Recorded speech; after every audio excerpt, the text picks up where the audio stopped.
Pode Ser. A apresentação, Kleber Correa.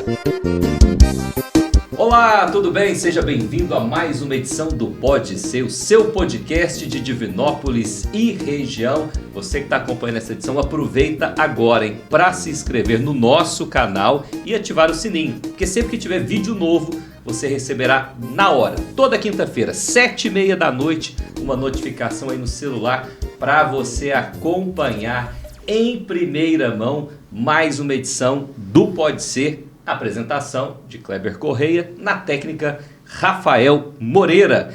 E hoje o assunto que nós vamos tratar aqui é um assunto fundamental para a nossa saúde e a nossa comunicação. Vamos falar sobre a fonoaudiologia e para isso recebo aqui 3 profissionais incríveis da área que eu vou apresentar agora. Está aqui o Ricardo. Seja bem-vindo, Ricardo. Obrigado. É um prazer estar aqui mais uma vez. É isso aí, né? Ricardo aqui já está fazendo a carteirinha dele, né?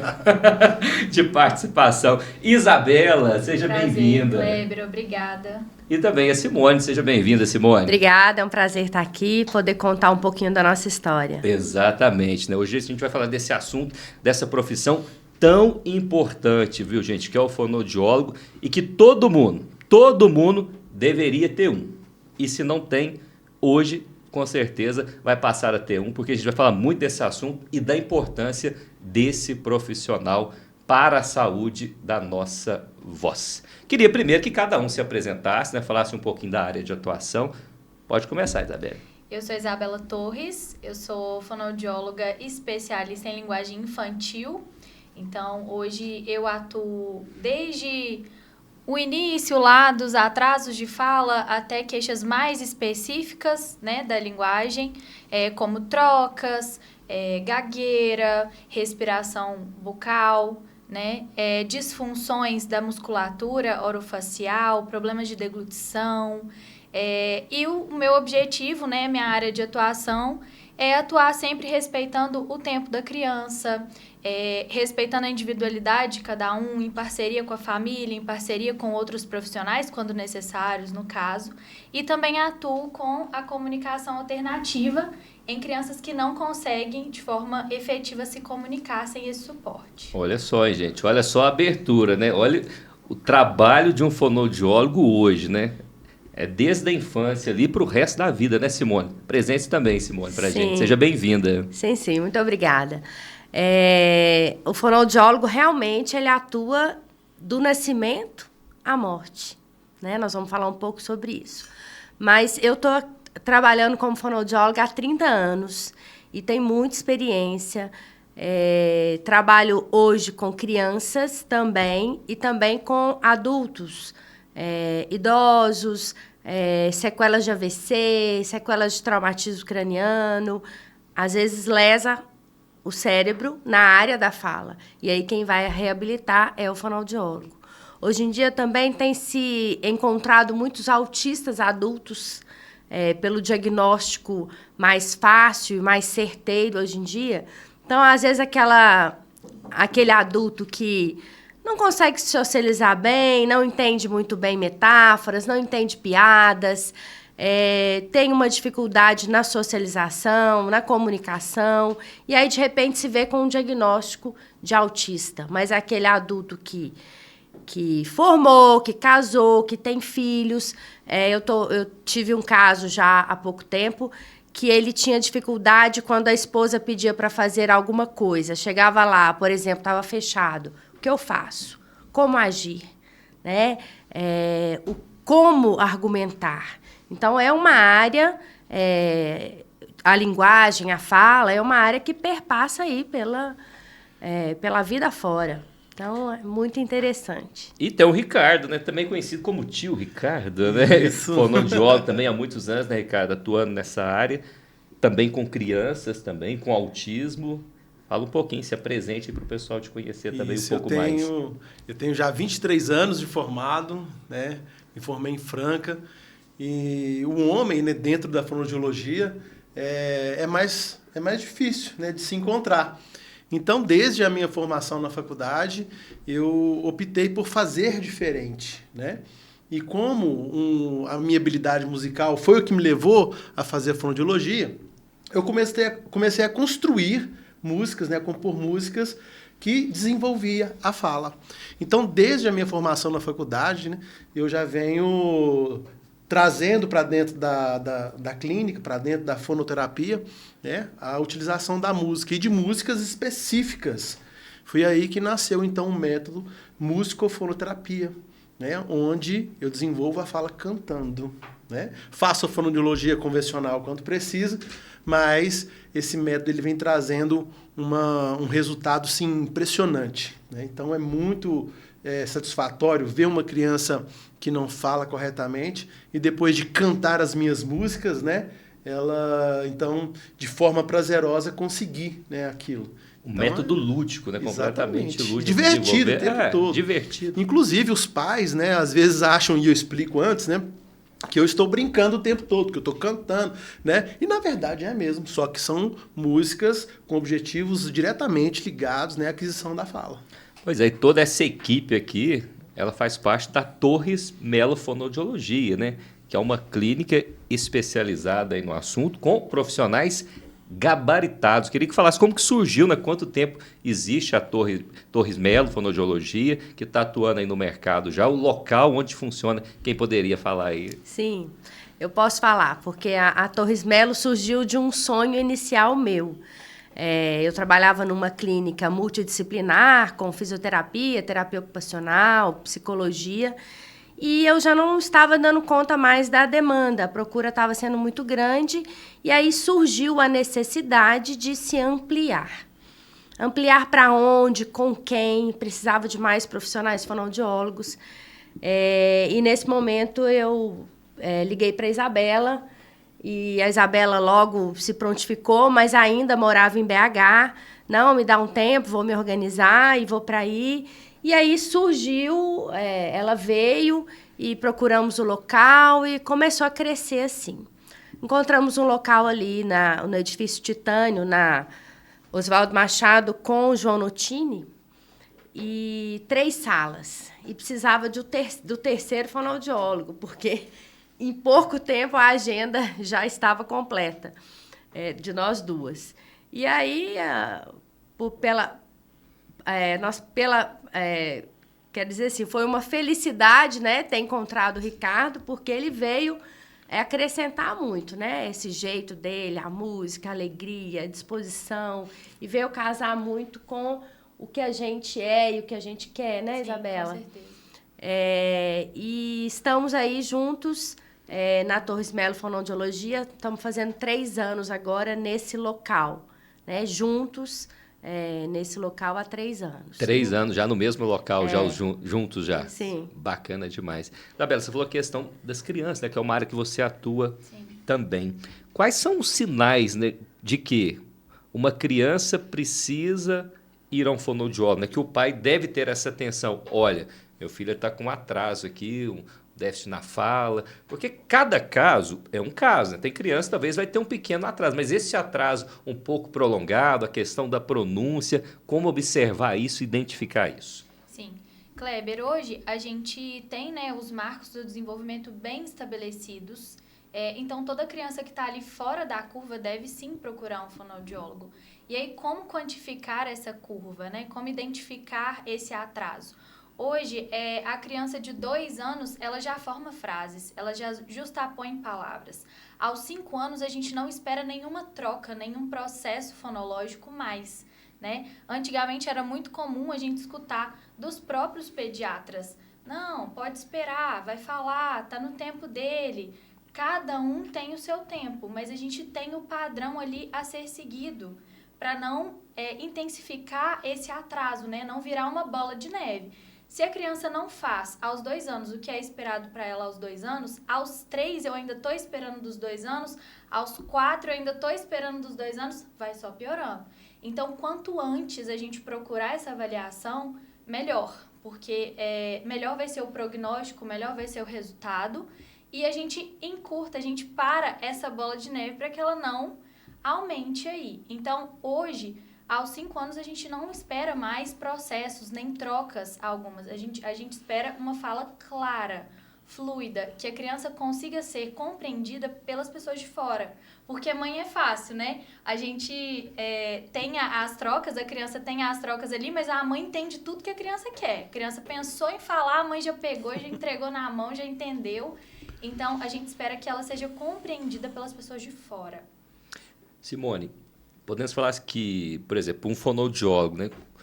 Como a gente faz um check-up todo ano, que é recomendado, a gente deveria procurar um fonoaudiólogo também, pelo menos uma vez ao ano, para fazer um check-up, ver se a voz está tudo bem. Seria o ideal, mais ou menos por aí?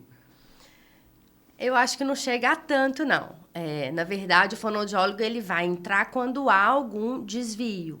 Por exemplo, na voz, né? Você falou, nós estamos falando aqui de crianças, de adulto, agora de voz. O fonoaudiólogo ele abrange desde o início até o final da vida. Então, um bebê que tem uma dificuldade de deglutição, quem trata é o fonoaudiólogo. Um bebê que tem suspeita, não passou na triagem auditiva, quem vai fazer a triagem, indicar o aparelho e reabilitar é o fonoaudiólogo. A criança que está com atraso, ela já exemplificou, é o fonoaudiólogo, né? E a voz? A criança rouca, o adulto rouco, o profissional da voz que quer... O Ricardo vai falar melhor sobre isso, mas que quer melhorar a voz, um locutor que quer articular melhor.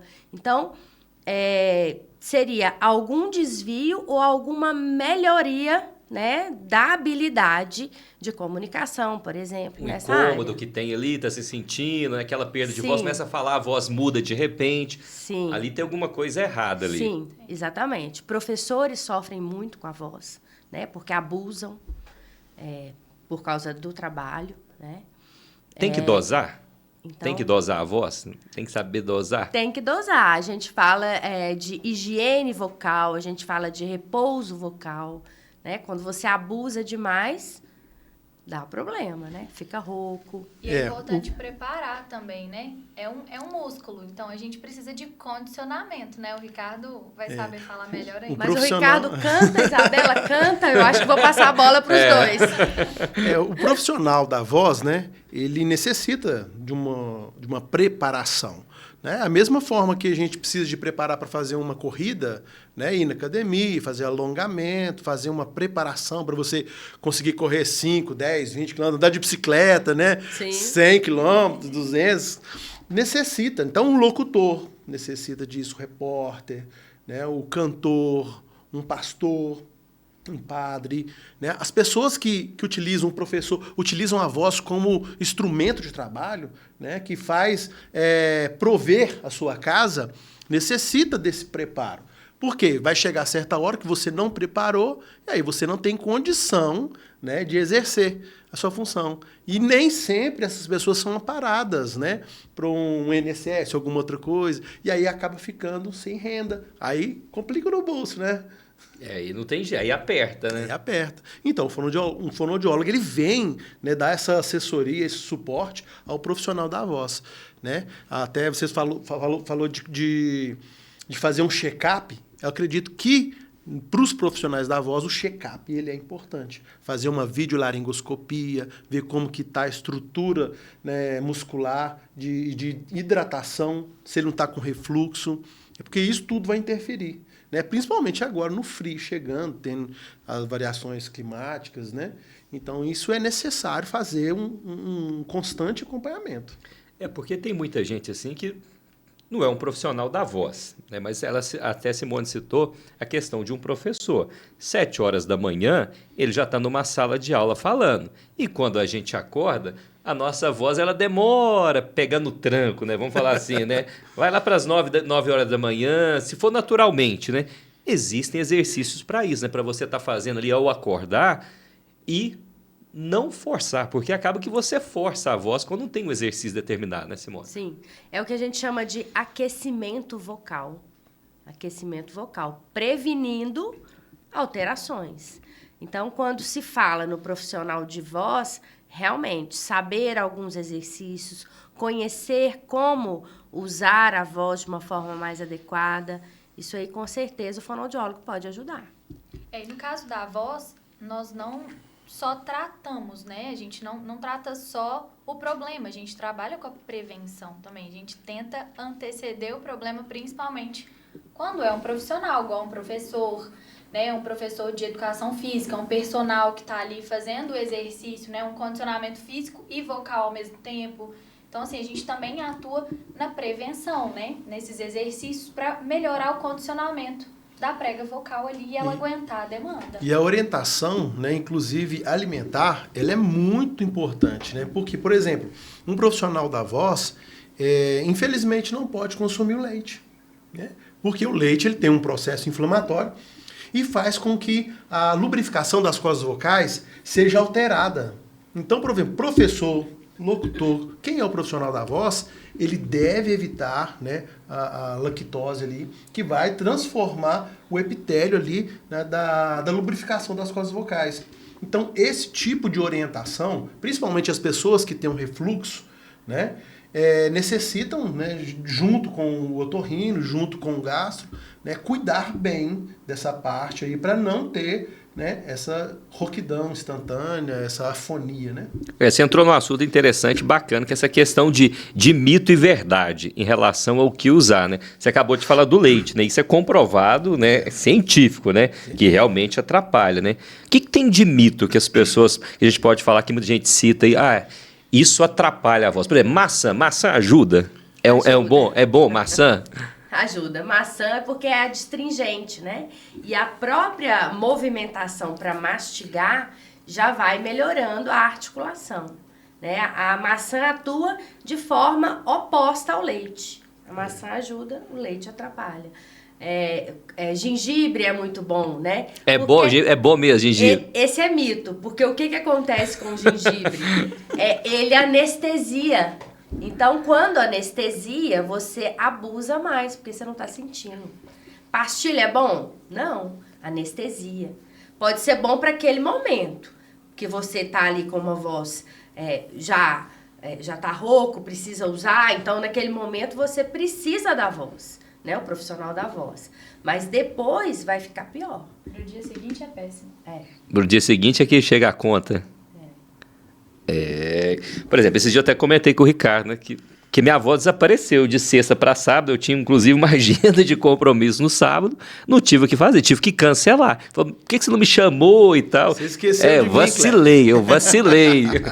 Com um monte, com um fonoaudiólogo, baita fonoaudiólogo desse aqui, eu vacilei na hora, podia ter chamado o Ricardo para ajudar. E dava para ter melhorado, para ter ajudado? Sim, porque às vezes uma hiperidratação ali na hora, né? Dependendo do motivo que você perdeu a voz, a gente consegue fazer essa voz voltar. Inclusive com crioterapia. Hoje se cuida da voz com gelo. Então é uma terapia mais... Então, mas o gelo aonde? Exatamente. Na garganta? Com água Gelada, trincando. Exatamente, crioterapia. Quando você machuca, você é jogador de futebol, você machuca, você torceu o pé, o que você coloca? É gelo, né? É gelo. O gelo ele tem um processo de desinflamar muito rápido. Só que ele tem que ser utilizado com um profissional que tem habilidade para fazer isso, né? Então, dependendo do que for a sua afonia, a gente consegue reverter de um dia para o outro, sim. E agora foi bacana que você falou da questão do gelo, e eu lembro de um outro ponto, que aí o pessoal fala assim, água morna com sal. O que você me fala? Aí isso depende muito, né? Se for uma inflamação pode aliviar. Nas amígdalas, tudo, vai aliviar ali aquela inflamação, né? Pode ser que ajuda sim, né? Mas o ideal é procurar um profissional. Não tem outro jeito. Não né? tem outro. O ideal é procurar um otorrino, um fonoaudiólogo, para ter uma orientação correta, porque tem que saber o que causou aquilo, né? Entendi. A gente segue falando aqui hoje, né, de fonoaudiologia, aqui no Pode Ser, recebendo aqui uma equipe completa, uma equipe didática e profissional e de alto gabarito. Isabela, me responde aqui, em relação a crianças com autismo e adulto, inclusive, né? A fonoaudiologia ela é essencial, porque o autismo ele tem vários níveis, né? Nível 1, 2, 3, o autismo severo. Então, cada ponto ali requer um certo cuidado. Sim. E o fonoaudiólogo ele pode atuar em todos ali, em todos os graus? Todos os níveis. A criança precisa ser avaliada por onde que eu vou começar, né, essa atuação? O que essa criança precisa? No caso, o fonoaudiólogo no autismo, ele vai atuar na parte da comunicação. Só que para eu ter uma comunicação efetiva, eu preciso das funções executivas funcionando. Então, atenção, controle inibitório, tudo isso dentro do cérebro, fazendo ligação ali e a criança conseguindo aprender cada conceito, cada palavra, formando frases que sejam funcionais para o dia a dia dela, né? Hoje, a gente classifica o autismo em 3 níveis diferentes e são níveis de suporte também diferentes. E aí, para cada criança, a gente tem que avaliar qual o nível de suporte para se comunicar. Ela precisa de uma comunicação alternativa? Ela se comunica de forma funcional sem precisar de qualquer material?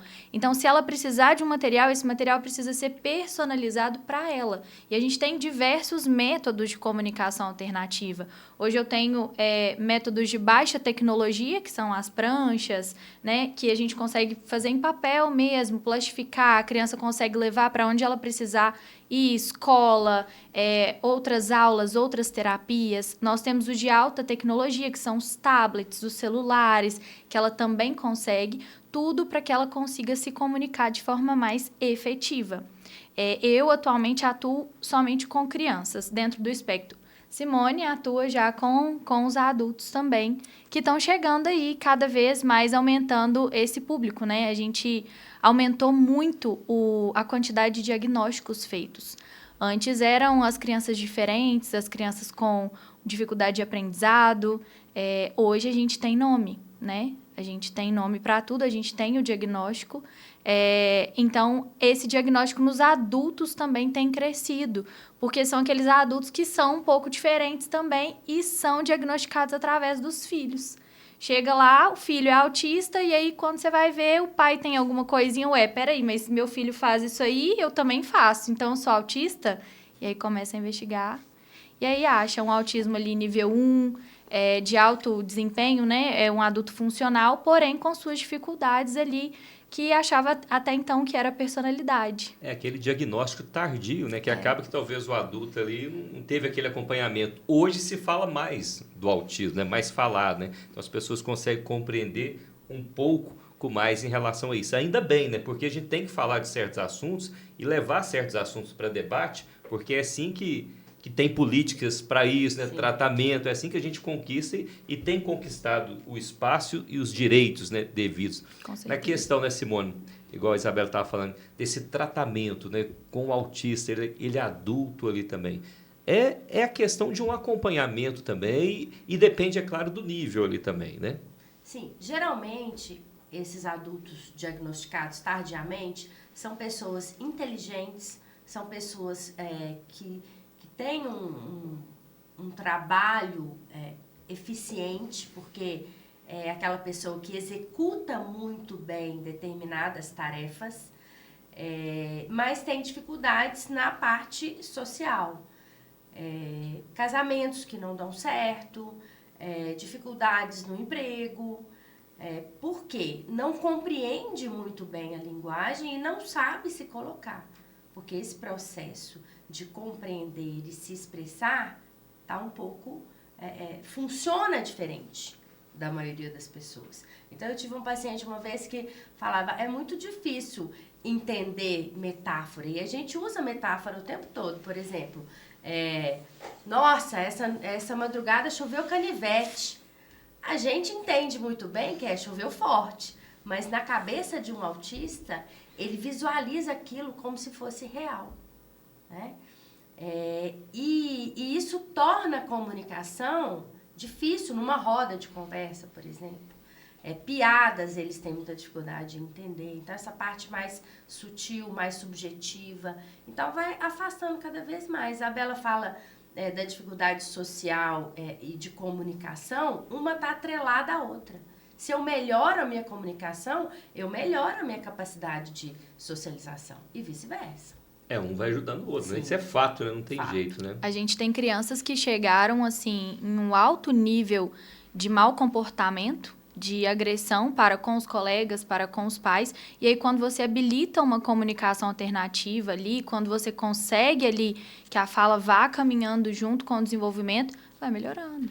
É porque isso é interessante, porque o não ser compreendido, ele te gera um estresse Com ali. certeza. Né? E talvez isso está muito envolvido nisso, né? Da criança ela não ser compreendida, não ser entendida, vai se estressando, ficando cada vez mais nervosa. Isso acontece com a gente, né? Você vai falar alguma coisa, a pessoa não compreendeu, dependendo do momento, mas não está me entendendo, e isso acontece, né? E no atraso de fala, né, tanto da criança, né, com autismo e a criança que também não tem, isso acontece com frequência porque as crianças, quando levam a fase oral por mais de 2 anos, né, elas continuam imaturas. Então, quando, por exemplo, a criança tem um estímulo de sucção depois de 2 anos, ou de dedo, ou de chupeta, ou mamadeira, a sucção vai mandando informação para o cérebro que ela é um bebê. Bebê não fala, bebê não tem controle de esfíncter, né? Não desfralda. Então, isso tudo vai gerando, né, uma cadeia, né, de dificuldades para desenvolver a fala. Né? Então, assim, o fonoaudiólogo ele tem esse conhecimento para poder orientar os pais, fazendo com que a criança chegue até 3 anos, já com um nível de maturidade satisfatório para aquela idade. Né? Porque até 3 anos, a criança se vê como parte da mãe. Depois de 3 anos, é que a criança ela se coloca no mudo como um indivíduo. Então, a partir dos 3 anos que tem aquele que a gente fala de boom no desenvolvimento da fala. Né? E até ali, o fonoaudiólogo atuando, né, de forma sistemática e com conhecimento, faz a criança desenvolver bem. A Simone sabe informar muito melhor, né, sobre esse desenvolvimento até 3 anos, né, que é uma qualidade que ela tem muito grande, né, nessa idade. Eu né? gosto muito de pegar os pequenininhos. Ah, é? Eu falo que eu trabalho nos extremos, o adulto e até 3 anos. Eu gosto de avaliar até 3. Por quê? Tá tudo muito mais fácil. O cérebro está em desenvolvimento, muito acelerado, e os pais estão ali abertos também, né? Querem dar o melhor para a criança, né? Então, alguns marcos fáceis que a gente fala para os pais. As primeiras palavras por volta de 1 ano. A criança está com 1 ano, não está falando nada, opa, tem alguma coisa errada, vamos ver o que está acontecendo. É audição, é falta de estímulo, é inteligência? Eu preciso de, no mínimo, 3 coisas para falar. Audição, estímulo e inteligência. Então, eu preciso investigar. Por volta dos 2 anos, já forma frase, a Isabela já falou, já forma frase com 2 palavras e fala bastante. Já é compreendida por pessoas de casa. Pai, mãe, avó. Aos 3 anos, aí já fala muito e é compreendida por pessoas estranhas. Então, pode não estar falando tudo corretamente, que é aos 5, mas aos 3 já fala muito e é compreendida por estranhos. Então, é fácil. É fácil a gente ter esses parâmetros de 1, 2, 3 anos e qualquer desvio, uma avaliação fonoaudiológica. Por quê? O que a gente atua no início é muito mais fácil. E você falou, por exemplo, a gente falou da questão das crianças até 3 anos. E no caso de um AVC, né, por exemplo, né, o AVC, a perda da fala ali, ela pode levar muito tempo, né? E talvez essa perda pode ser até mais acentuada. Ali que entra ali o profissional do fonoaudiólogo também, para começar esse treinamento, né, para começar esses exercícios, para a pessoa ir recuperando aos poucos. Sim, aí vai depender muito da lesão, a extensão da lesão, o local da lesão. Então, por isso que varia muito. Mas a gente sabe que até os primeiros 6 meses após a lesão e 1 ano após a lesão é o período que mais há um desenvolvimento e uma resposta do cérebro. Então, aquela área está lesada. Os neurônios ao redor estimulados, eles vão fazendo sinapses e podem, e frequentemente conseguem, responder para aquela lesão, né? Para aquela área lesada. E quem vai estimular é o profissional da linguagem, se a lesão for na área da linguagem. Não está andando, é o fisioterapeuta. Não está usando a mão, é o terapeuta ocupacional. Não está falando, é o fonoaudiólogo.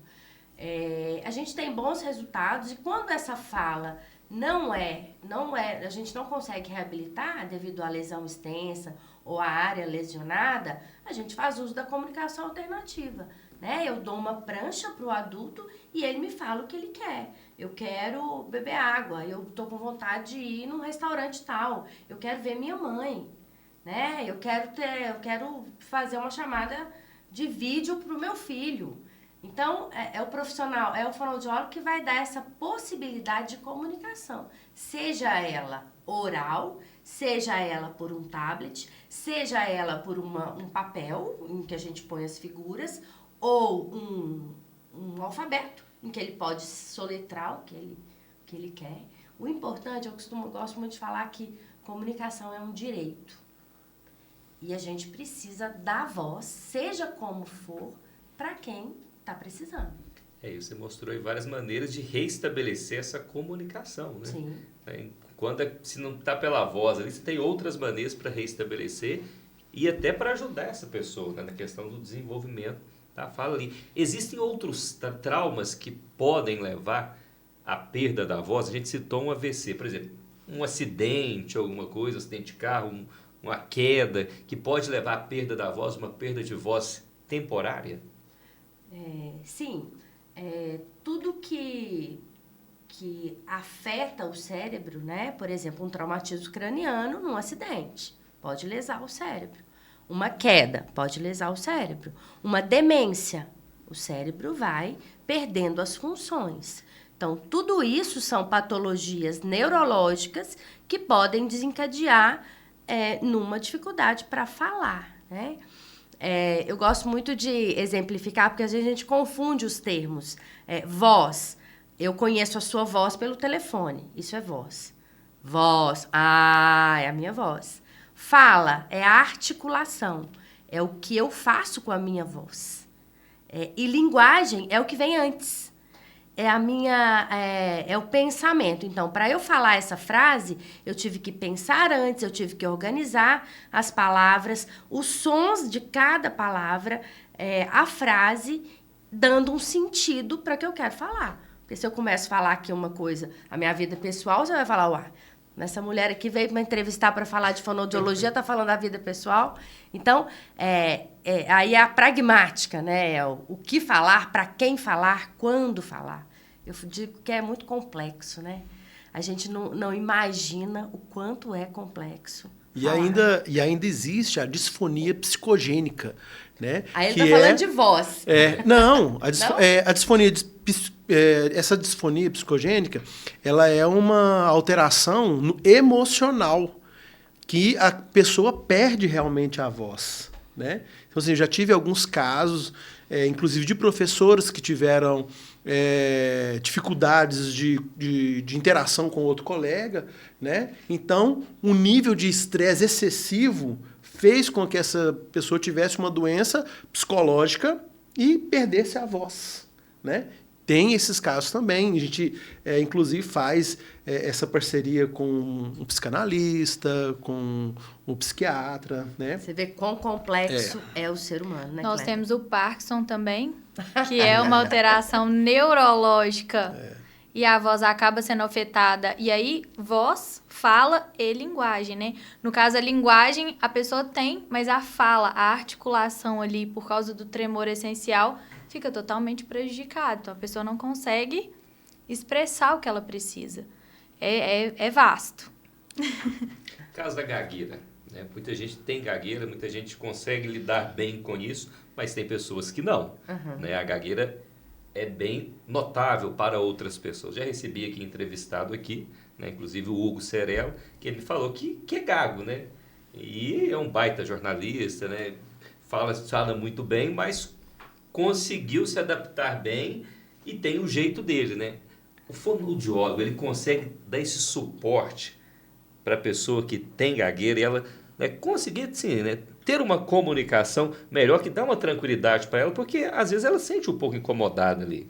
A gagueira, ela é gagueira quando há sofrimento, né? E o fonoaudiólogo atua quando há esse sofrimento.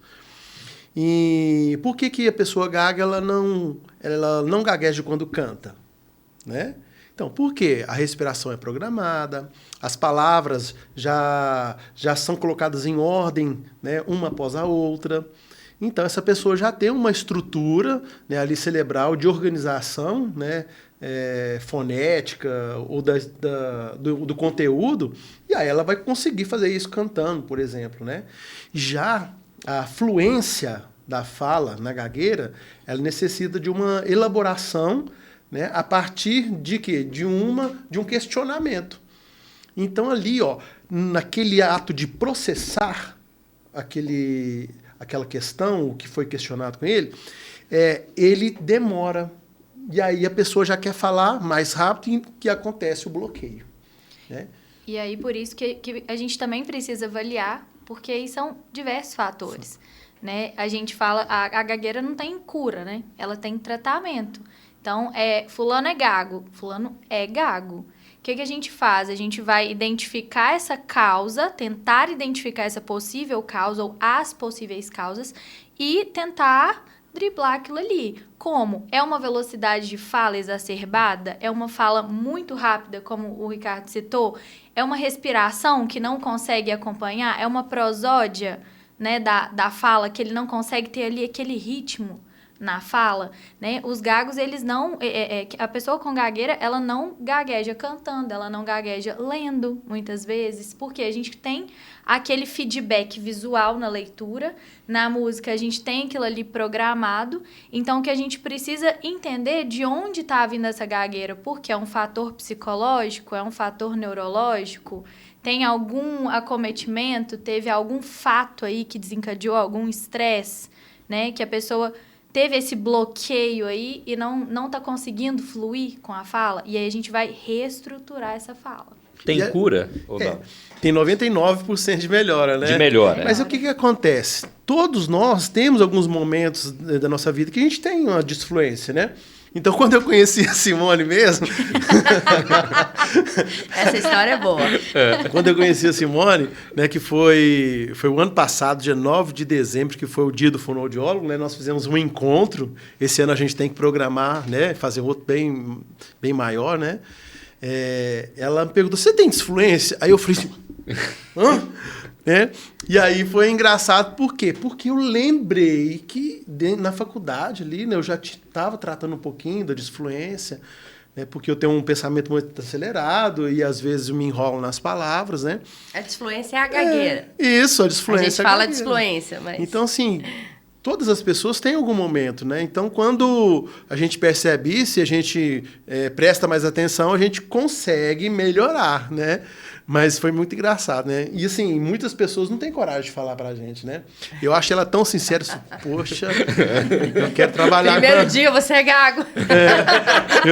Poxa, eu tenho que trabalhar com ela. Ela é sincera, ela é certeira, porque realmente tinha. E eu mesmo estava esquecendo disso, né? Foi legal. Opa!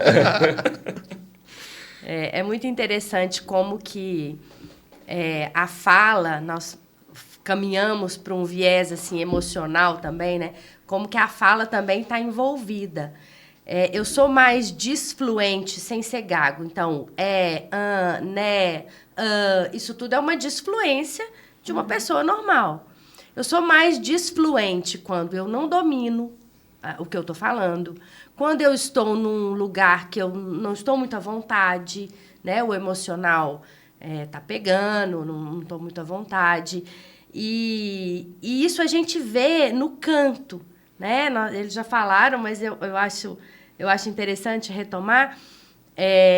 Eu canto quando eu sei a letra. Eu não canto quando eu não sei a letra. Então, eu já sei a letra. Eu não preciso elaborar nada. Eu canto quando eu sei a melodia. Então, eu não preciso pensar nessa cadência. Eu já sei a melodia. Eu canto quando... eu estou emocionalmente bem.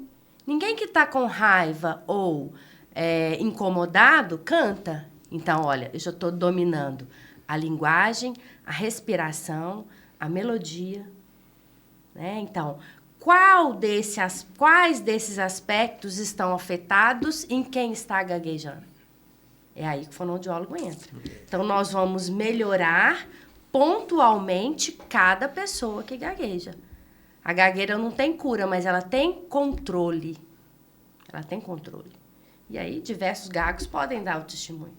Muitos, né? Igual eu falei, eu recebi um aqui que eu nem acreditei, né? Que é o Hugo, grande parceiro. Abraço, viu, Hugo Cerella. Nosso convidado novamente para voltar aqui, sempre cheio de boa prosa e histórias. Gosto de contar uma história, viu? Gosta de pão de queijo ou não? Claro, como todo mineiro. Então, vamos pagar nosso comercial aqui agora aqui. E eu quero que vocês fiquem à vontade. Esse pão de queijo aí é do melhor do pão de queijo. Pode escolher. Se quiser comer agora ou depois, não tem problema. Pode experimentar. Quer experimentar agora ou não? Você conhece, né, cara? Não, quero não. Quer não, né?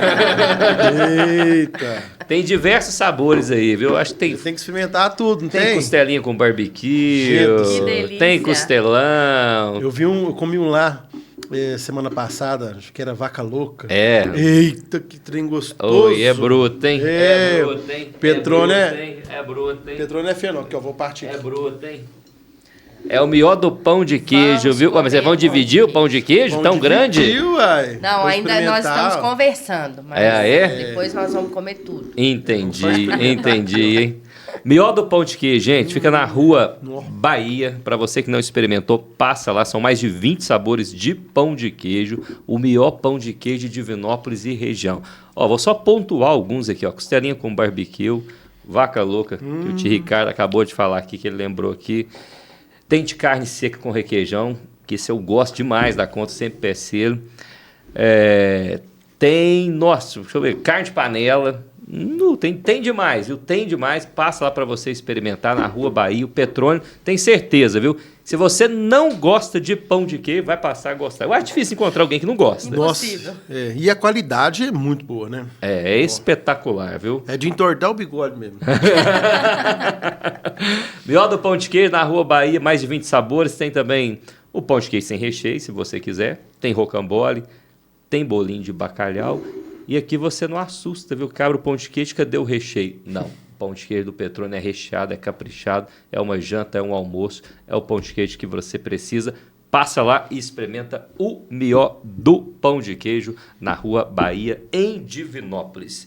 Batendo um papo hoje sobre fonoaudiologia, a gente segue aqui falando do assunto aqui. A gente já falou um pouquinho disso, mas eu queria que vocês falassem da questão dos hábitos que prejudicam a voz no dia a dia, né? Porque tem esse dia a dia, nós tão corrido, tão tumultuado, tão estressante cada vez mais, né?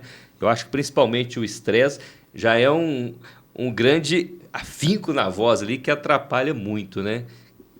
Quais são esses hábitos assim que vocês poderiam pontuar? Olha, isso está prejudicando a voz, vai prejudicar a sua voz, vai pagar um preço ali na frente.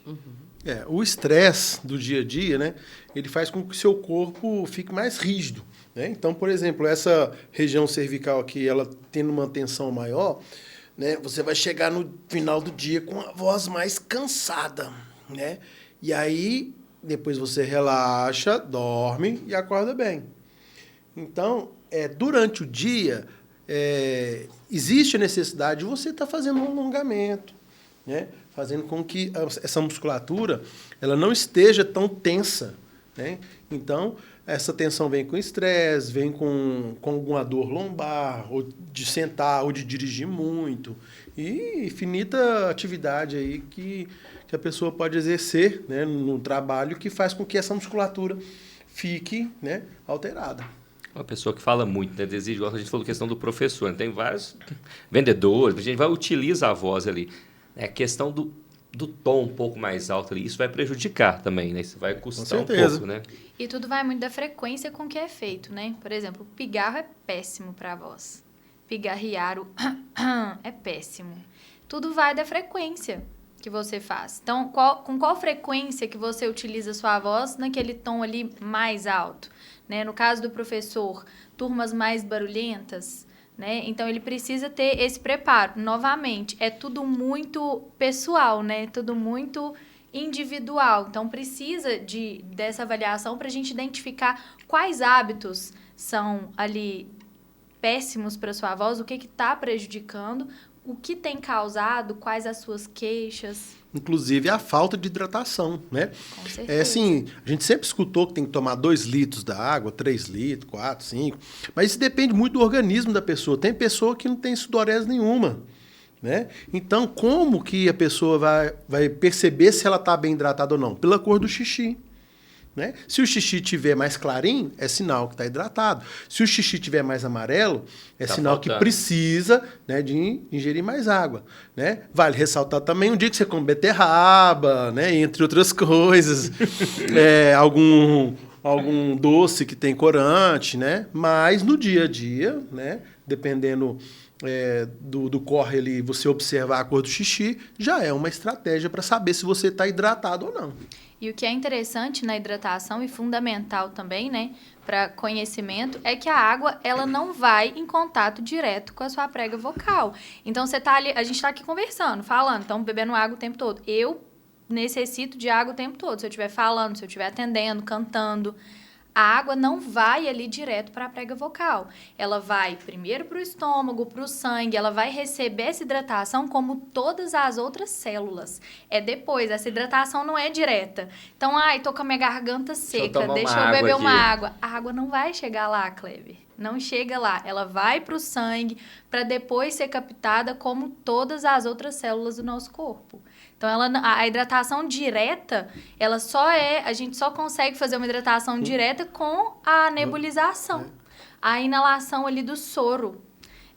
Porque a água mesmo que a gente bebe, não chega lá. Porque a prega vocal na verdade, é o que veda para chegar no pulmão. Então, justamente, ela não pode chegar. Não pode. Quando chega, a gente engasga. Ela tá em caminho diferente. E o que é esse É bater uma prega vocal na outra. Então, quando eu bato uma prega vocal na outra, eu posso lesar. Se eu faço isso com frequência, a longo prazo, posso ter uma lesão, eu posso ter um nódulo, eu posso ter uma fenda. Porque talvez a pessoa sente incômodozinho. Pronto, melhorou, ajustou. Então, isso de jeito nenhum, não fazer isso, então. Evitar o máximo possível. Engolir. Engolir, pronto. Ela para dar uma tranquilizada. Às vezes, a gente faz isso por causa de um excesso de muco. Então, quando eu bebo água, por que alivia? Porque o muco desce, né? Às vezes, o muco tá ali na faringe, um pouco acima da laringe. Mas a água realmente não pode chegar na laringe, que é onde está a prega vocal. Senão eu corro o risco de engasgar e pneumonia, enfim. A gente fala que Deus como é que a gente costuma falar? Economizou, ele cruzou. Ao invés de a respiração vir pela frente, ela cruza. E aí a deglutição vai... não estou conseguindo explicar. São caminhos diferentes. Precisava ter um desenho. Precisava. A prega vocal, ela faz parte do trato respiratório. A nossa deglutição, que é a saliva, ela faz parte do trato digestivo. Então, a saliva vai para o estômago, a respiração, o ar vai para o pulmão. A prega vocal faz parte do trato respiratório, faz parte do pulmão. Então, se vai saliva para ali, tá errado. Tá errado. É quando a gente engasga. Aspirou, engasgou. Aí, né, em casos mais graves do idoso que tem a disfunção na deglutição, né, ao longo do tempo, o idoso vai perdendo a capacidade muscular ali de fechar, tudo fechadinho, epiglote, laringe, faringe, não funciona muito bem e o líquido vai para o lugar errado. Então, é muito comum, né? Engasgos, complicações como a pneumonia, né? Então, assim, são caminhos diferentes. Hora que a gente está respirando, o caminho da deglutição fecha. Hora que a gente está engolindo, o caminho da respiração fecha. Então, um não tem comunicação e não pode ter comunicação com o outro. Adenoide amígdalas, né? Isso tem muito a ver com a questão da voz, né? Por exemplo, eu com 6 anos, eu fiz a cirurgia, né, de adenoide de amígdalas, porque eu cheguei num ponto que eu não estava conseguindo comer carne, mas um ponto que estava tão fechado, né? E isso é um ponto que prejudica a voz em si, porque vai fechando tudo ali, questão da respiração, né? Porque a voz é um tudo, né? A respiração é tudo que forma a voz. Sim. Não só a voz, né? A fala, a respiração como um todo. Se a criança, né? No seu caso, não sei com quantos anos você chegou a fazer a cirurgia. 6 anos. Lá eu tive pacientes que fizeram recentemente, assim, é incrível. A gente sempre se surpreende com a mudança, né, na qualidade de vida da criança. Porque, assim, a gente está falando aí de 90% de obstrução do trato respiratório. Então, assim, essa criança não está dormindo direito. E de boca aberta, eu não consigo. Imagina, ela tá mastigando. Ela tá lá comendo o pão de queijo dela no miolo do pão de queijo. Ela precisa mastigar, ela precisa respirar, ela precisa engolir. Então, assim, é muita informação, tudo pela boca. E a boca, ela não foi feita para respirar. A boca foi feita para falar, para comer, para engolir. Mas para respirar, o nariz precisa estar desobstruído ali. Esse caminho precisa funcionar. Se a criança respira pela boca, eu tenho um palato, né, um céu da boca completamente modificado pela passagem desse ar que está passando no lugar onde ele não deveria. Então, a minha arcada dentária fica prejudicada, o crescimento da face é prejudicado. Então, são diversos fatores aí que vão sendo prejudicados e que quando a cirurgia é feita de forma precoce, identificada, como ali necessária, a gente consegue reverter esses danos cada vez mais rápidos, a favor do crescimento crânio-facial. Inclusive, a quantidade de oxigênio que ela não fica tanto tempo necessário na corrente sanguínea, porque você está todo um momento ali, ó. Então, você tem uma indisposição para fazer as tarefas do dia a dia. É um cansaço, né? Tudo enquanto vai atrapalhar o todo, então. Vai. Respiração bucal atrapalha muito. Sono, aprendizado, tudo. E ela, hoje, assim, é uma cirurgia, assim, que acredito eu que não seja tão complexa, uma cirurgia até rápida, né? Sim. Mas, porque na minha época, por exemplo, eu tô com 38 anos, fiz ela com 6 anos. Então, há 32 anos atrás, né, eu lembro da preocupação da minha mãe, do meu pai, né, em fazer cirurgia, para um bloco cirúrgico e tal. E isso também foi super tranquilo, né? Eu já saí de lá comendo do hospital. Eu não estava conseguindo comer, de tão sério que já estava. Tomando sorvete, né? Exatamente. E assim, e isso que o médico passou. Eu não podia, isso que era inflamação de garganta e pensando que era outras coisas. E não era, né? Era uma coisa que estava prejudicando e muito. Inclusive, a questão da fala. É sempre uma preocupação, né, Kleber? Submeter uma criança pequena a uma sedação, né, uma cirurgia, a bloco cirúrgico. Eu ainda não tenho filhos. Eles vão poder falar melhor aí de como que o coração fica, deve ficar. Mas a gente sempre tem que pensar na qualidade de vida que aquela criança vai ganhar, né? Porque, assim, é um incômodo muito grande, né? E é um prejuízo que atrapalha ali diretamente no aprendizado, no desenvolvimento como um todo. A importância de escolher um bom profissional para poder acompanhar no pós-cirúrgico também, que é a nossa atuação, né? No pré e no pós, a gente também atua. Um bom otorrino para poder acompanhar e realizar a cirurgia e encaminhar para a gente para adequar o resto. Porque isso é qualidade de vida, né? Não tem jeito, é qualidade de vida, né? E a questão da voz é fundamental. Umas dicas, assim, para manter a saúde vocal boa. Tem algum exercício assim que vocês indicarem? Assim, um exercício simples que a pessoa pode fazer ao acordar ali. Simples, né? Você faz, você vai ter uma qualidade assim, de voz durante o dia satisfatória. Tem algum exercício assim, simples, um ou dois, assim, que poderia passar para o público no geral? Tem sim. Tem. Então, de início, né, quando o seu corpo está relaxado, o ideal é você fazer um alongamento. Um alongamento que se faça para uma caminhada, né? Então, esticar bastante os ombros, né? Intensificar e soltar, relaxar, né? E outro exercício que é muito bacana, a rotação de língua, que ele faz você produzir saliva, ele dá uma movimentação mais rápida na língua para você falar melhor, né? E um terceiro exercício também que é simples, básico, né? É você fazer o som e o silêncio, ó. Ligar e desligar o motor. O motor é as cordas vocais, ó.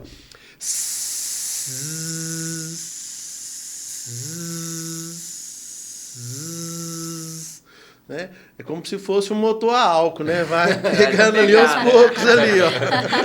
E depois funciona e pé no acelerador. E pronto, né? E isso é recomendado para todo mundo, né, Ricardo? Não Sim. tem jeito, é para todo mundo, porque esse aquecimento na voz, ele te evita problemas futuros, né? Exatamente. E para as crianças também? Incentivar as crianças a fazer também? Sim, por quê? Porque a criança, ela necessita de se comunicar o dia todo, né? Isso faz parte do cotidiano dela, né? Então, se a criança, principalmente na escola, já começa a fazer esse alongamento ali no momento da chegada, junto com o professor, né, já faz com que a criança tenha um bom rendimento na aula, né?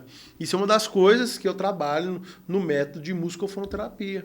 A gente faz o alongamento, a gente faz um aquecimento, né, faz o som e o silêncio, os fonemas surdos, né, que não tem a vibração, os fonemas sonoros, que já tem a vibração das cordas vocais, e ali tem o estralar da língua, né? Já tem o movimento da vibração dos lábios na música do caminhão, né? E assim vai fluindo e a criança vai desenvolvendo aos poucos a fala ali no dia a dia, né? Melhorando. Existe a disfonia infantil. Sim. Crianças roucas.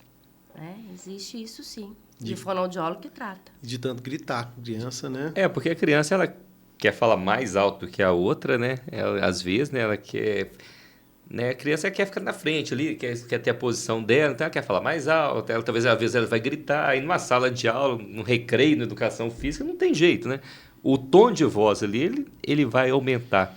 E eu já vi muita criança, assim, com esse tom rouco. Então, isso é um problema, então, vocal. Sim. Não é que a criança ali está gripada, uma coisa. Não, é um problema que precisa ser tratado. Sim. E pode ser tratado e tem Sim. cura. E tem que ser investigado, porque se não é tratado, investigado a causa, pode piorar, como qualquer doença. A rouquidão, aí não é aquela rouquidão em si, essa é uma rouquidão diferente, então, nesse caso. Pode ser por uma fenda, pode ser por um pólipo, pode ser por um nódulo na fenda, na prega vocal. Então, precisa ser pesquisado. Um exame é a nasolaringoscopia, o otorrino que faz. A gente vê a prega vocal, filma a prega vocal. Então, precisa pesquisar. Por que essa criança é rouca? E a intensidade, né, alta da voz dessa criança, ela pode ter muito a ver com a dificuldade auditiva. Se a criança tiver ali uma perda leve, ela já vai subir mais a voz, né? Então já é um indício de se encaminhar para fazer a audiometria. Né? E eu acredito que toda criança deveria fazer a audiometria para ver o nível de audição que ela está tendo, porque... Nos primeiros anos, ela está ali na alfabetização, na aquisição dos conteúdos principais para ela ser um profissional de excelência. Às vezes só faz o recém-nascido, tem que fazer Exatamente. a audiometria ali, né? Que o pediatra encaminha, né? E depois passou, fica por isso. Quando você perguntou sobre prevenção, ir ao fonoaudiólogo com frequência, né? Foi bem lembrado. Uma audiometria anual é indicado, sim. Por quê? Pode ter uma otite, pode ter, né, uma infecção de ouvido silenciosa, e isso está prejudicando o desenvolvimento de fala, está prejudicando escutar a professora, está prejudicando escutar se é s, se é z, se é t, se é d.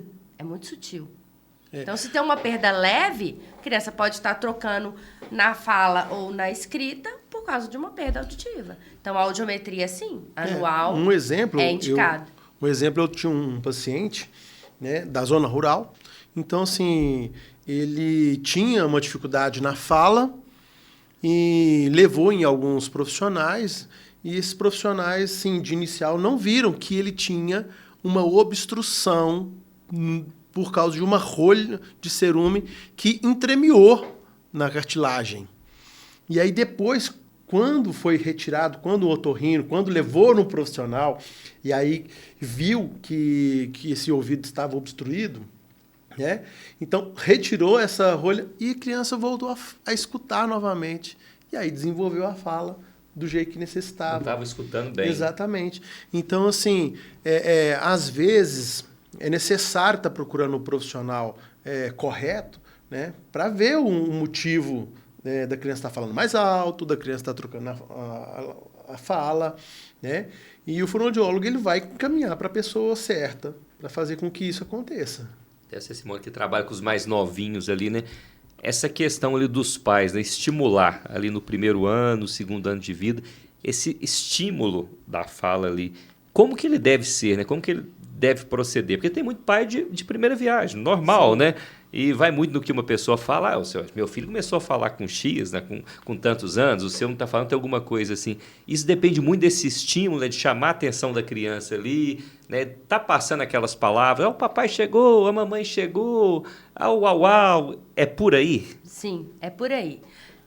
Hoje, pós-pandemia, com o uso excessivo do celular, vamos entrar num assunto polêmica. que vai durar aí mais 1 hora. Mais um podcast. Os pais acreditam, muitos pais acreditam que dar um celular para uma criança pequena é estímulo de linguagem. Como eu vou fazer algo se eu ainda não aprendi? Você não deve ser bom em física, porque você é um profissional da comunicação. Detesto. Se eu te dou um problema de física e falo, faça esse problema, você não vai conseguir. Mas se eu te ensino, olha, é por aqui, o caminho é esse, isso, você chega lá na frente e faz. A criança que está aprendendo a falar, 1º ano, 2º ano, 3º ano, ela precisa da relação. Algo que vem pronto, que ela ainda não aprendeu, pelo contrário, vai atrapalhar, porque o celular vai me impedir de ter a relação, né, com o outro. Então, ver lá na tela 2 pessoas conversando não vai ajudar quem tá aprendendo. Mas se o pai chega, ela escuta o barulho do carro, papai chegou, olha para o pai, fulano, eu cheguei, vamos brincar. Ele sorriu, comunicou com o pai. Teve uma resposta do pai. E aí a gente vai desenvolvendo essa comunicação. Então, tempo, qualidade de presença, brincar sim, porque como é que eu vou tratar uma criança, como é que eu vou estimular uma criança sem brincar? É próprio da criança brincar, né? O que você fez na sessão com a Simone? Eu brinquei. Brincou mesmo. Com esse objetivo. Nós trabalhamos isso. E é por isso que criança pequena tem que ter o pai muito perto no tratamento. Porque eu costumo falar que é um banquinho de 3 pés. É escola, é família e é o tratamento. Se falha um, o banco fica capenga. Então, eu costumo colocar os pais para dentro de sala, mostrar como se faz, como estimular, orientar, porque a gente tem que ser parceiro, jogar no mesmo time, nós estamos juntos. Criança fica com os pais quanto tempo? Você já deve ter ensinado o pai a brincar. E aí é babá, e aí é avô, e aí é quem fica com a criança. Por quê? Eu preciso de parceria eficiente. Você tem ensinado muito pai a brincar, então. Sim, coloca os pais no chão, brinca e eu observo. Isso tá bom, isso não tá, vamos melhorar isso. Né? Às vezes os pais ficam um pouco incomodados, mas pelos filhos eles fazem. A Isabela tem uma fala muito importante que eu adoro que a Isabela fala. Sabe aquilo que você fala da frustração? Uhum. Nossa, fala aí. Eu acho que é importante demais. Eu acho muito importante falar isso. Puxando o gancho da Simone, né, em relação às telas, a tela não oferece ali troca pra gente, né? O que o ser humano te oferece de troca, é o que ela falou. O pai comunicou com ele deu um sorriso, fechou um ciclo comunicativo. Ele consegue entender ali, papai, ele é o papai. Então, eu vou começar a chamar ele de papai. E aí, a gente vai praticando e vai fechando outros ciclos comunicativos. Ali no ser humano eu tenho essa troca, a tela não me oferece essa possibilidade de troca.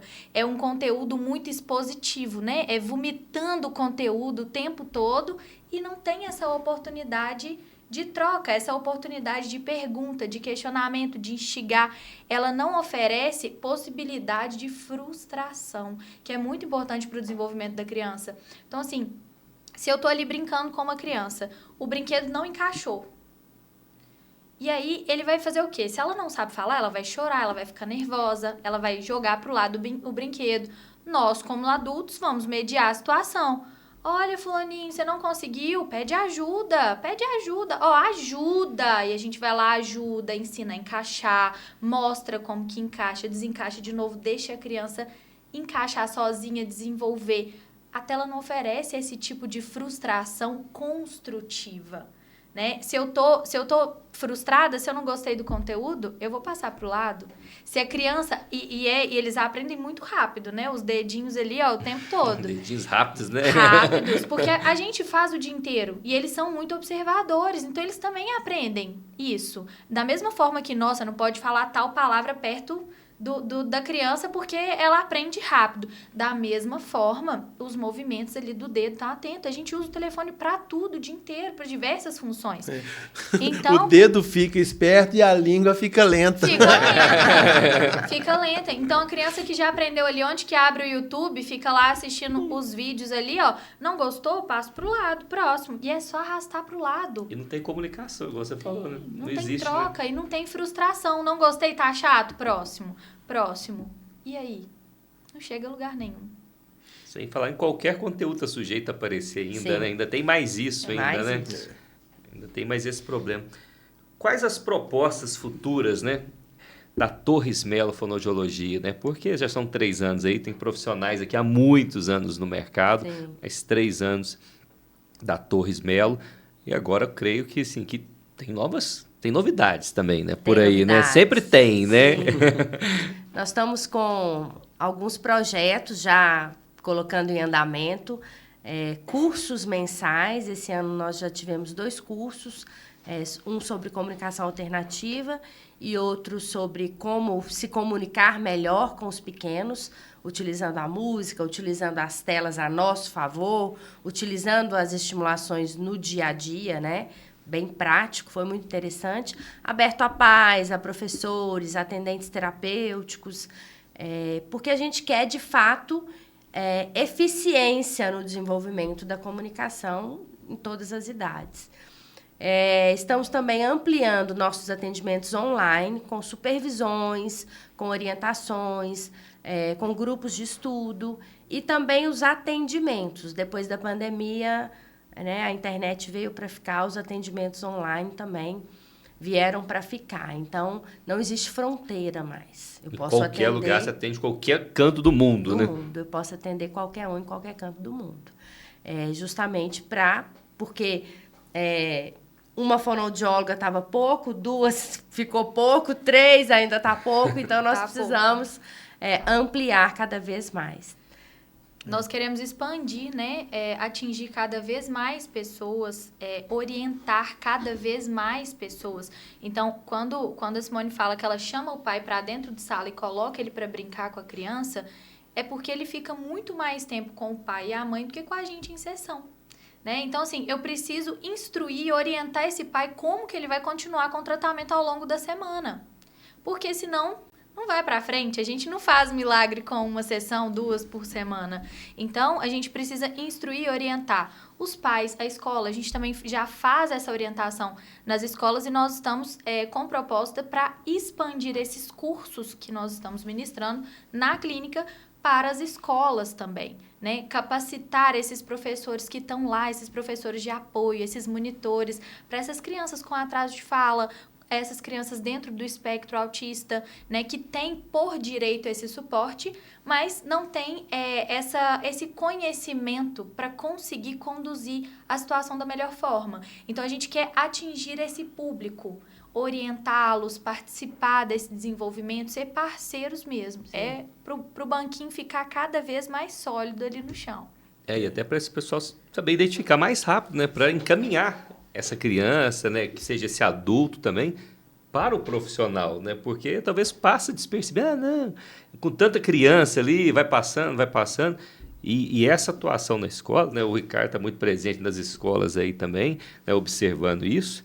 Cara, isso é fundamental. E começar ali desde pequeno ali, a formação ela é outra, né? Principalmente a questão da voz. Isso.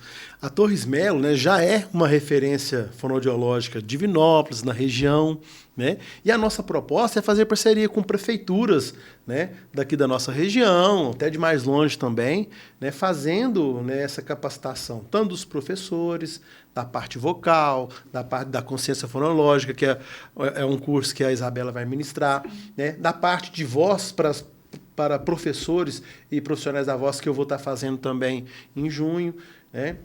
Então, essa parceria que a gente está querendo com várias empresas vai poder ampliar mais, né, essa coisa gostosa que é a fonoaudiologia, né? Então, assim, eu cheguei por último na Torres Melo, né? E, assim, quando você tem o prazer de chegar num local, né, onde os profissionais conversam a mesma linguagem, né?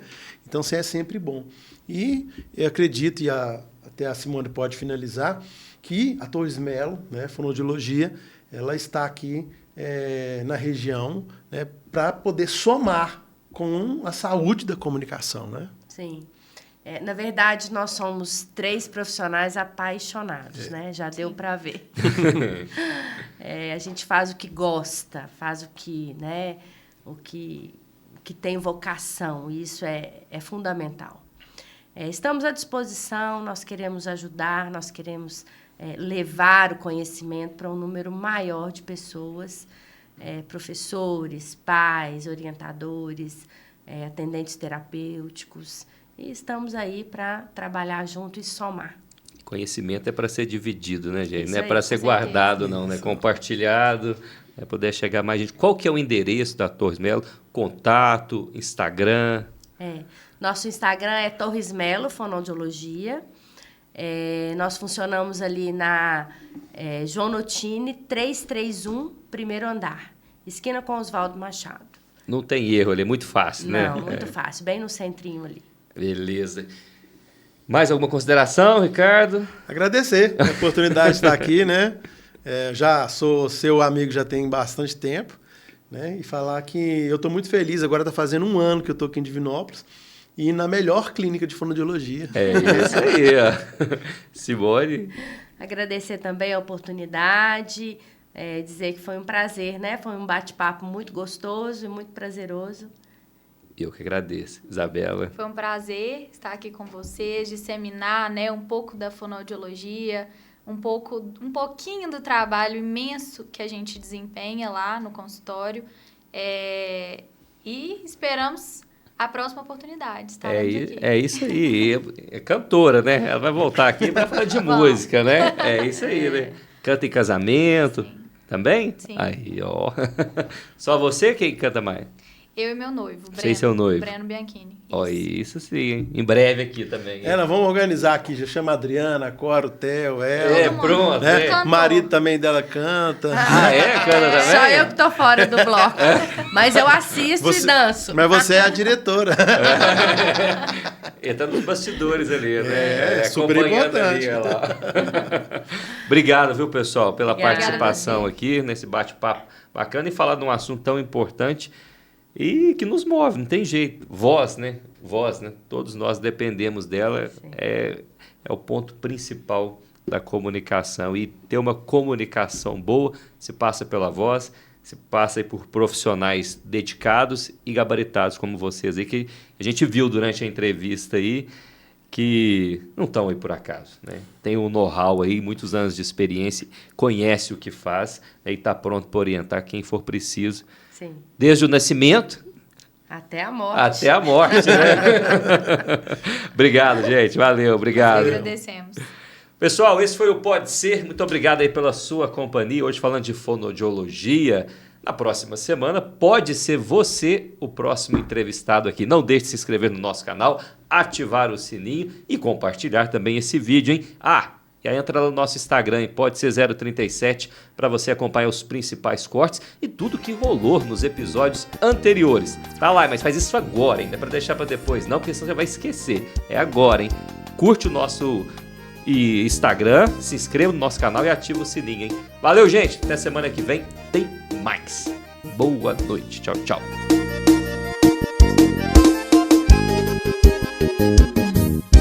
Pode Ser. Realização. Estúdio Aperte o REC. Apoio X5 Educação.